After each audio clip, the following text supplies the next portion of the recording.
Ladies and gentlemen, I am under strict instructions not to have a drink until after the speech. So you'll have to excuse me if I seem in a hurry to finish. First of all, I would like to thank everyone for coming, and for Josh's side of the family for welcoming us with open arms. I know all of you have traveled so far to be here today, whether it's from all around the United States or even Europe. But no matter the distance, I know it just means so much for Alexander and Josh to share this special day with all of you. So thank you. For those of you who don't know, my name is Carly, and I am the one and only sister of the beautiful bride. I was given the honor to be my sister's maid of honor at the age of 5, when we both started planning our weddings. I went through multiple rough drafts over the years, knowing that this speech would be perfect. But deep down, I knew I would not be able to find the right words to express how much Alexander means to me, because they simply don't exist. My sister, the one who so generously let me sleep in the crack between her mattress and wall when I was too scared to sleep in my own bed. And the one who would not play house with me unless I was the boy each and every single time. But no matter how many times I practiced my man voice to fit into character,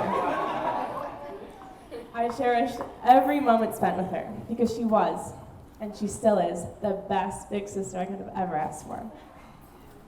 Alexandra has a heart of gold that sends unconditional love to those in her life.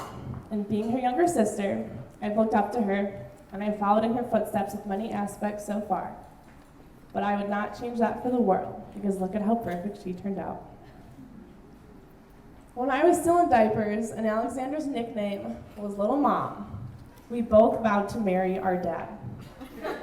Donuts on Wednesday nights, and dancing around the basement on his feet. Well, those were a large contributor to that choice, but I knew that would mean one thing: that my sister and I would stay together forever. Here we are, many years later, and Alexandra and I have changed those vows, thankfully. But that's not the only thing that has changed.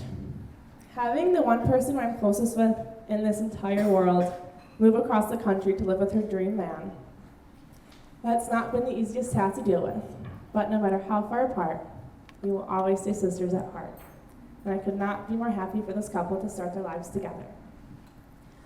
I think love is best described by a quote from Dr. Seuss. You know when you're in love when you can't fall asleep, because reality, it's finally better than your dreams. Alexandra found her reality in Josh. Josh, I see the love in your eyes when you look at my sister, and the words spoken that swept her off her feet, those that put any Nicholas Sparks book to shame. I remember getting a call late one night, and Alexandra telling me about that fateful morning they both locked eyes at a farmer's market in Raleigh, and then later again that day at a local festival. Let me tell you, I knew I had some competition on my hands. Losing Alexandra was not something I was going to give up easily. But after multiple trips and visits, getting to know you more, I realized one very, very important thing. I was not losing my sister. I was simply gaining a brother that I never had. You've taught me what young love looks like, how to make barbecue Sundays, and most importantly, the correct way to go honky-tonkin'. Although my line dances could use some work compared to yours, but that is a Southern thing. I, along with everyone in this room, feel the sparks between you two, and I'm so happy for you both. Everyone could raise their glasses.